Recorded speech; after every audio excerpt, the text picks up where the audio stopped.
Guys, कैसे हो आप लोग? आई होप अच्छे होंगे।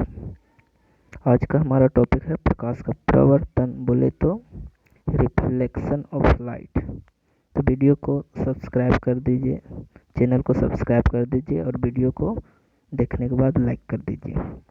जो भी हो, तो ये टॉपिक पे चलते हैं। प्रकाश का प्रवर्तन क्यों होता है, कैसे होता है? तो जैसे कि लिखा हुआ है यहाँ पे, प्रकाश जब कोई उच्च कोटि का पॉलिश किया हुआ सरफेस होता है, वो प्रकाश का किरण को पास होने नहीं देता है, जिसके कारण जो प्रकाश का किरण पड़ती है चिकनी सतह पे, तो वह रिफ्लेक्ट हो जाती है।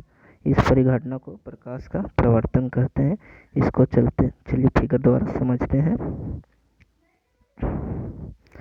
मान लीजिए ये हमारा कोई चिकनी सतह है जो पॉलिश किया हुआ है नीचे से। ये नीचे से हमारा पॉलिश किया हुआ सरफेस है और ये ऊपर वाला चिकनी सतह है। जब कोई भी बीम इंसिडेंट होता है, इस पे प्रकाश किरण इस आपतित होता है।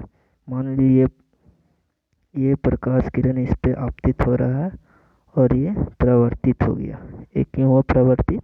तो चिकनी सतह होने के कारण प्रकाश का किरण इस सरफेस को पास नहीं कर पाई। पास क्यों नहीं कर पाई? क्योंकि यह पॉलिश किया हुआ है नीचे से, जिसके कारण यह पास नहीं कर पाती है।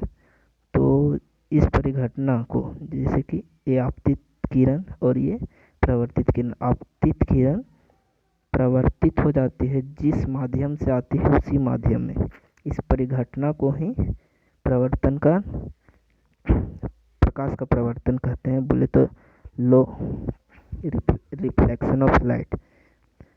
यह जो बीम रिफ्लेक्ट होता है, प्रवर्तित होता है, वह कुछ एंगल के द्वारा होता है। इसको हम पढ़ेंगे प्रकाश के नियम में, प्रकाश के प्रवर्तन के नियम में। तो आइए उसको भी पढ़ लेते हैं। प्रकाश का प्रवर्तन का नियम क्या होता है? प्रकाश के प्रवर्तन के दो नियम है मेनली। ये है आपतन कोण और प्रवर्तन कोण दोनों बराबर होता है। आपतन कोण और प्रवर्तन कोण दोनों बराबर होता है। और दूसरा नियम है आपतित दर्पण के आपतन बिंदु पर अभिलंब तथा प्रवर्तित किरण सभी एक ही तल में होते हैं। तो ये क्या कह रहा है, इसके बारे में आइए जानते हैं। तो ये क्या है, इसके बारे में आइए जानते हैं। ये बोल रहा है, पहला नियम जो है, जैसे कोई लाइट इंसिडेंट होता है चिकनी सतह पे ऐसे, और ये रिफ्लेक्ट हो जाता है, यानी कि आपतित होता है और प्रवर्तित हो जाता है। तो ये कुछ एंगल के द्वारा प्रवर्तित होता है, वो बताए हैं। तो वो एंगल मान लीजिए ये आई है, ई आपतित कोण है, और दूसरा एंगल जिससे वह प्रवर्तित होती है आर से, मान लीजिए small R, small I small R. तो पहला नियम जो है आई इक्वल टू होता है आर का, यानी कि आई और आर दोनों बराबर होता है। ये पहला नियम हो गया प्रकाश का प्रवर्तन का, लॉ ऑफ रिफ्रैक्शन का फर्स्ट रूल है ये। और दूसरा रूल क्या कहता है? दूसरा रूल ये कहता है तीनों प्रकाश का आपतित किरण, प्रवर्तित किरण और अभिलंब प्लेन सरफेस, यानी कि चिकने सतह का एक किसी बिंदु पर होता है।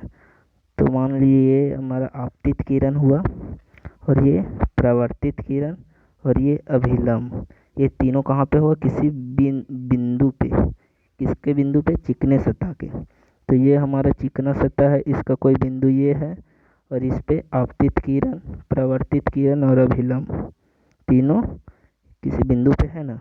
तो यही हुआ दूसरा नियम, यही कहता है, सीधा सा है। ये दूसरा नियम था हमारा, और पहला नियम तो हम देख लिए, ये था, ये हमारा था पहला नियम।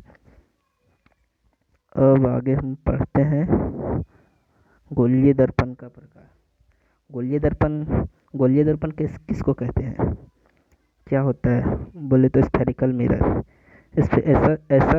ऐसा मिरर, ऐसा दर्पण जो किसी गोले का एक टुकड़ा हो और वो दर्पण के भांति काम करता हो, जिसका एक सतह प्रिंटेड हो, दूसरी सतह रिफ्लेक्टेड हो, प्लेन हो, तो तो उस उस दर्पण के टुकड़ों को उस दर्पण के टुकड़े को ही गोलीय दर्पण कहते हैं।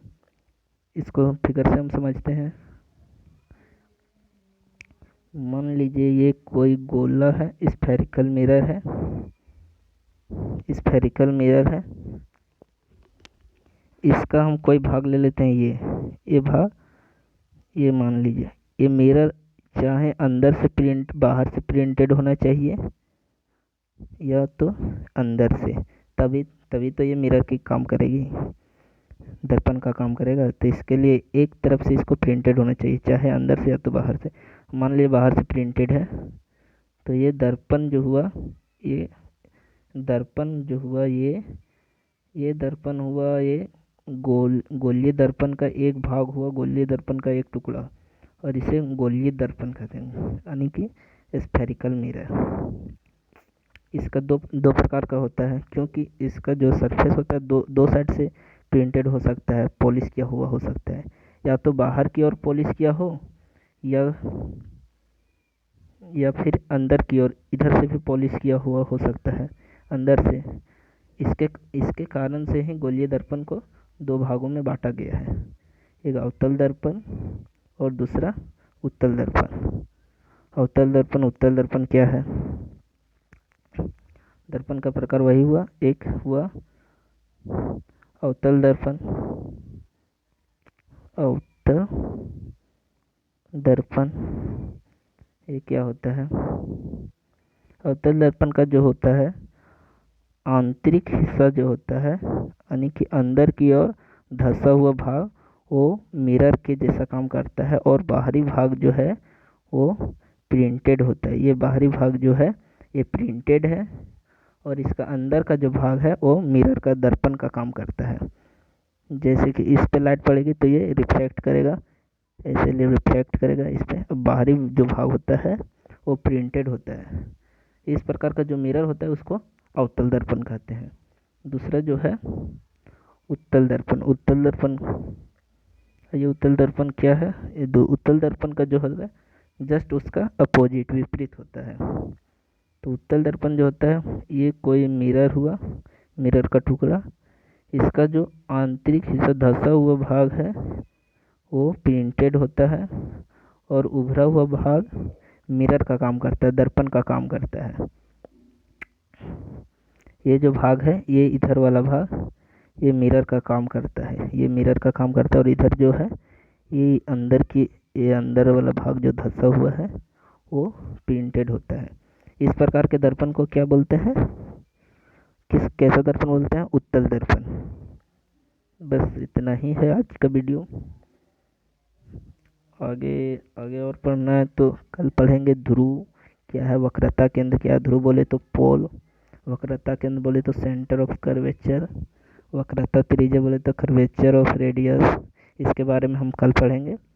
तो वीडियो पर बने रहिएगा, देखते रहिएगा, और चैनल को लाइक सब्सक्राइब करें और शेयर भी करें।